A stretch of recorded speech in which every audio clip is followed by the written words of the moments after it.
It is hereby informed that Gumagat outpost in southwest Khasi Hills district has been temporarily closed as one of the officials of the outpost tested positive for COVID-19.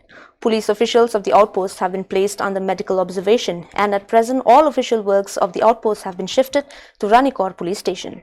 The outpost is being disinfected as per protocols, and once the establishment has been declared fit for reoccupation, the outpost will then be opened for official works. The general public residing within the jurisdiction of the outposts are hereby requested to kindly approach Ranikor's police station for any urgent requirement or assistance.